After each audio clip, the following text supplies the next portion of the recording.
चक्कर की बीमारी एक अपने आप में ये नहीं बताती कि क्या बीमारी है।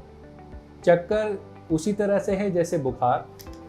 आप बुखार की बीमारी नहीं बोलते आमतौर पे, इसीलिए एक चक्कर जो है एक सिम्टम है जो कि काफ़ी सारी बीमारियों के साथ जुड़ा हो सकता है।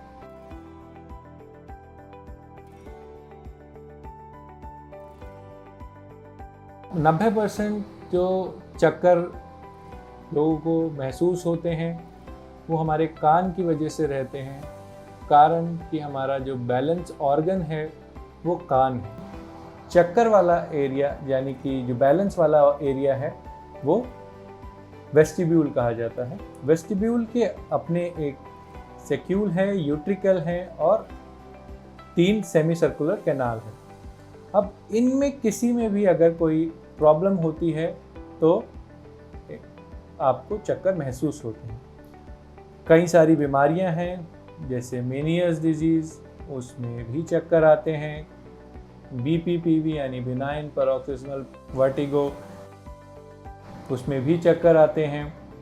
जब ये बीमारियां ठीक होती हैं तो भी आपको इम्बैलेंस फील होता है, जबकि ये कंपनसेट नहीं कर पाती हैं।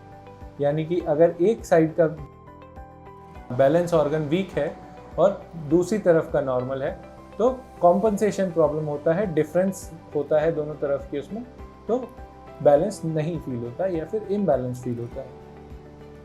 इसके अलावा चक्कर दिमाग की बीमारियों के साथ में आ सकते हैं। दिमाग में जिसे हम छोटा दिमाग कहते हैं, सेरिबेलम, वो हमारा बैलेंस के ये इन सिग्नल्स को कान से लेता है और आगे प्रोसेस करता है।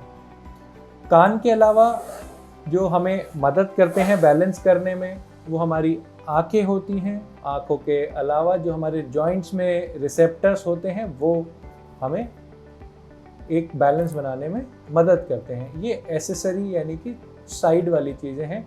तो इसी तरह सर्वाइकल में यहाँ पे भी जो हड्डियाँ हैं, बोन्स हैं स्पाइनल कॉर्ड में, सर्वाइकल में, उनमें भी कई बार कंप्रेशन की वजह से पेशेंट को चक्कर जैसा लग सकता है। आपको अगर चक्कर बार बार आते हैं तो आप ये नोट करें कि वो किस तरह के पोजीशन में यानी कि किस एक्टिविटी के टाइम पे आते हैं, चलते हुए आते हैं, लेट के आते हैं। और अगर आपको पहली बार चक्कर आया है तो आप तुरंत हॉस्पिटल जाएं, अपने ENT डॉक्टर से मिलें। वो आपकी इस चक्कर की बीमारी को समझ के आपका प्रॉपर डायग्नोसिस बनाएंगे और उस डायग्नोसिस के हिसाब से आपका ट्रीटमेंट स्टार्ट होगा। लोग केमिस्ट से या अपने आप से कुछ दवाइयाँ शुरू कर देते हैं जो कि लॉन्ग रन में आपको दवाइयों पे डिपेंडेंट बनाता है, जबकि चक्कर की बीमारियों के इलाज शुरू में दवाइयों के साथ ज़रूर है, पर लॉन्ग टर्म में देखें तो एक्सरसाइज और बाकी मैन्यूवर्स के साथ में भी होता है। तो मेरी आप सबसे यही गुजारिश है, अगर आपको चक्कर आते हैं या पहली बार आया है तो तुरंत अपने ENT डॉक्टर से मिलें और इसका प्रॉपर इलाज कराएं।